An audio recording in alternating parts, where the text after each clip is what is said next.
येवला शहराच्या मुख्य वर्दळीच्या मार्गावर असलेल्या अतिक्रमणांवर अखेर प्रशासनाने हातोडा चालवला आहे।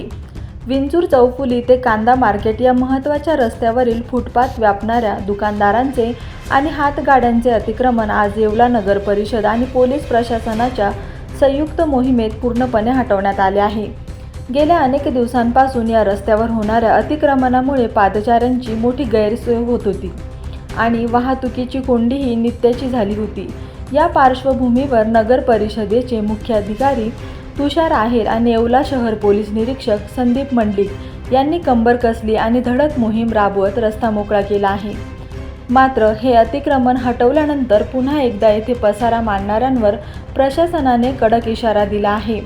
आता रस्ता मोकळा केला आहे, मात्र यापुढे जर कोणीही पुन्हा फुटपाथवर अतिक्रमण केल्याचे आढळले तर त्यांच्यावर थेट दंडात्मक कारवाई केली जाईल, अशा शब्दात मुख्याधिकारी तुषार आहेर यांनी कडक ताकीद दिली आहे। प्रशासनाच्या या कारवाईमुळे नागरिक आणि पादचाऱ्यांकडून समाधान व्यक्त केले जात असून आता हा रस्ता कायमस्वरूपी मोकळा राहतो का याकडे सर्वांचे लक्ष लागले आहे। आपल्या येवला मनमाड मालेगाव जो हायवे आहे, या हायवेच्या कडेला अतिक्रमण खूप जास्त झालेलं आहे। त्या अनुषंगाने आपण नगरपालिका मिळून आपण हे अतिक्रमण काढत आहोत। अतिक्रमण काढल्यानंतर रस्त्याच्या दुतर्फा ही जागा मोकळी होणार आहे आणि त्यामुळे जे आपले पार्किंग व्यवस्था आहे ती पार्किंग व्यवस्था सुरळीत होईल आणि होणारे रस्त्याचे अपघात सुद्धा कमी होणार आहेत।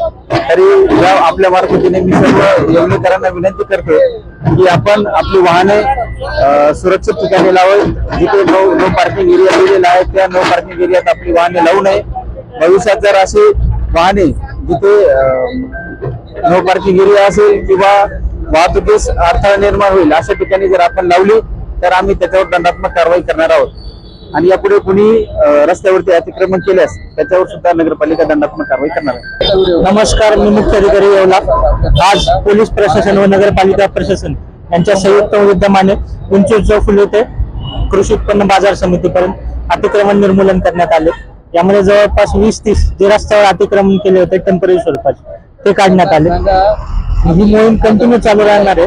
आता आपण वेळोवेळी वारंवार या मोहिमा घेतो आणि सर्व नागरिकांना विशेषतः जे हायवेवरचे अतिक्रमणधारक आहेत त्यांना विनंती, आपण अतिक्रमण करू नये आणि रस्त्यावर येऊ नये।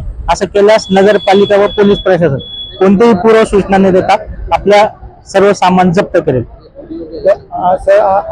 हो, आता ही वारंवार आपली दर 2 महिन्यांनी 3 महिन्यांनी आपण कारवाई करतो, पण तरी असं होतंय की आम्ही कारवाई केली परत 8-10 दिवसांनी लोक पुढे येतात। तर आता इथून पुढे आपण असं करणार, दंडात्मक कारवाई करणार आहे। त्यानंतर काही अतिक्रमणधारकांच्या वस्तू सापडल्या त्या वस्तू आपण जप्त करणार आहे, त्याच्यावर कर लावणार आहे। तर कोणाला अशी कारवाई टाळायची असेल तर कृपया आपण अतिक्रमण करू नये आणि फुटपाथ सोडून आपला व्यवसाय करावा। येवला प्रतिनिधी दीपक सोनवणे।